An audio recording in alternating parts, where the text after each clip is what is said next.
जय हिंद दोस्तों। चलिए आज का हम लोग क्लास स्टार्ट करते हैं। अभी हाल ही में पता होगा आप लोग के कि वर्तमान सरकार एनडीए के खिलाफ अविश्वास प्रस्ताव लाया गया, विपक्षी दल द्वारा अविश्वास प्रस्ताव लाया गया। ये क्यों लाया गया है? आप लोग को जहन में होगा कि हमारे भारत का पूर्वोत्तर राज्य मणिपुर भी है, उसको लेकर के अविश्वास प्रस्ताव लाया गया है। तो आज हम लोग देखेंगे कि अविश्वास प्रस्ताव क्या होता है, इसको कैसे लाया जाता है, और न सिर्फ इतना देखेंगे बल्कि मणिपुर का स्थिति ये क्यों आया, मणिपुर में ये घटना किस कारण हुआ, किस कारण से हमको ऐसा घटना हो गया जो अविश्वास प्रस्ताव लाने की नौबत आ गई। और मणिपुर का वो सारा फैक्ट देखेंगे जो एग्ज़ाम के लिहाज से काफ़ी इम्पोर्टेंट है। तो सबसे पहले हम लोग मणिपुर को देख लेते हैं। ये आपको भारत के मैप में मणिपुर दिख रहा होगा। ये पूर्वोत्तर का भाग है। ये किसका भाग है? भारत के पूर्वोत्तर का भाग है। इसको हम लोग जूम करके देखते हैं। यहाँ अगर हम लोग जूम करें तो इसमें जो है मणिपुर का राज्य सीमा जो है एक उधर अरुणाचल प्रदेश से लगता है, इधर नागालैंड से लगता है, इधर मिजोरम से लगता है और इधर असम से लगता है। ये कोई एग्जाम हो सकता है पूछ ले कि मणिपुर का सीमा किस किस स्टेट से लगता है, तो अरुणाचल प्रदेश से, नागालैंड से, मणिपुर से, असम से, ठीक। और इसको पूर्वोत्तर को जो है सेवन सिस्टर का स्टेट भी कहते हैं। किसका स्टेट कहते हैं? सेवन सिस्टर का स्टेट भी कहते हैं। तो सेवन सिस्टर में 7 राज्य आता है। पहला कौन हो गया? फिर से हम बता रहे हैं, अब सेवन सिस्टर बता रहे हैं। अरुणाचल प्रदेश, नागालैंड, मणिपुर, मिजोरम, त्रिपुरा, मेघालय, असम। ये 7 राज्य आपको दिख रहा होगा। ये एग्जाम में पूछता है कि सेवन सिस्टर में कौन शामिल नहीं है, तो सिक्किम सेवन सिस्टर में शामिल नहीं है। सिक्किम जो है सेवन सिस्टर में शामिल नहीं है। अब हम लोग देखते हैं मणिपुर का मुख्यमंत्री। मणिपुर का मुख्यमंत्री जो है एन बीरेन सिंह मणिपुर का मुख्यमंत्री है, जो कि बीजेपी पार्टी से है। यहाँ आप लोग को दिख रहा होगा एन बीरेन सिंह। अगर हम मणिपुर के कुल विधानसभा की सीट की बात करें तो मणिपुर की कुल विधानसभा का सीट 60 है। मणिपुर की कुल विधानसभा का सीट कितना है? 60 है। मणिपुर का जो है दो फेमस जनजाति है, जो है कुकी और मेतेई। कुकी और मेतेई के बीच में ही जो है अनबन हुआ है। इसको सुप्रीम कोर्ट को वहाँ के हाई कोर्ट द्वारा जो है ये आदेश दिया गया था कि मतलब कुकी जनजाति और मेतेई जनजाति के बीच में जो आरक्षण का विवाद था उसी को ध्यान में रखते हुए हाई कोर्ट द्वारा कुछ फैसला दिया गया, जिसमें ये दोनों पक्ष असंतुष्ट हो गए, एक दूसरे को लेकर असंतुष्ट हो गए और काफ़ी हिंसा हुई। लेकिन ये हाल का घटना जो है यहाँ के एक महिला को, मणिपुर के एक महिला को थोड़ा सा गलत अवस्था में जो है उसको मणिपुर में जो है घुमाया गया, एक शहर में घुमाया गया, जो कि बहुत ही क्या कहते शर्मनाक घटना है। ये नहीं होना चाहिए। जहाँ हमारे देश में महिलाओं को पूजा जाता है, नारी को भगवान के रूप में देखा जाता है, उस देश में ऐसा हुआ, ये शर्मनाक बात है। इसी को लेकर के जो है सरकार के खिलाफ जो है विपक्षी दल द्वारा अविश्वास प्रस्ताव लाया गया। तो और हम थोड़ा सा मणिपुर के बारे में देख लेते हैं। हम लोग वही देखने का प्रयास करते हैं जो हम लोग को एग्जाम के लिहाज से काफ़ी इम्पोर्टेंट है। मणिपुर को जो है ज्वेलरी ऑफ इंडिया भी कहते हैं। मणिपुर को क्या कहते हैं?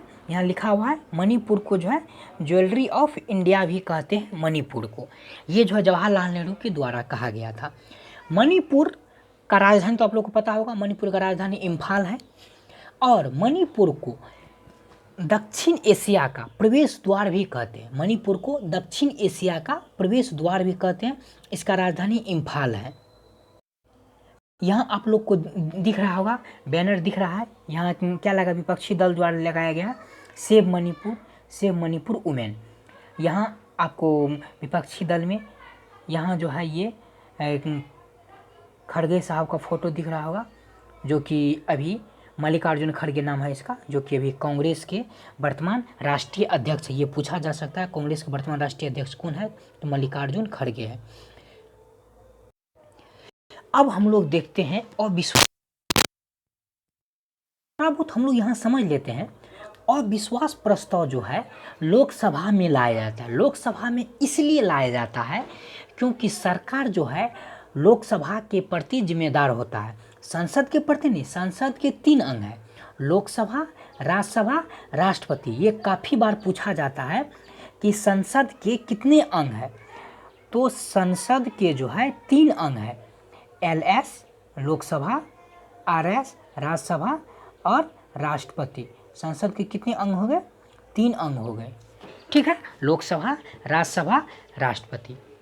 ठीक, लोकसभा के सदस्यों की न्यूनतम आयु जो है 25 वर्ष होना चाहिए, राज्यसभा के सदस्यों की न्यूनतम आयु 30 वर्ष होना चाहिए, राष्ट्रपति के सदस्यों की न्यूनतम आयु 35 वर्ष होना चाहिए। ये हम लोग ध्यान रखेंगे। तो अब पूछता है मंत्री, जो सरकार में मंत्री होता है, वो किसके प्रति जिम्मेदार होता है?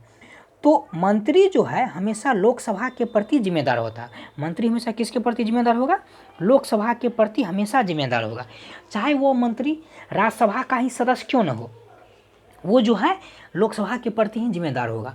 और किस पार्टी का अगर किसी पार्टी का बहुमत अगर राज्यसभा में ज़्यादा हो गया तो क्या वो सरकार बना सकता है? नहीं।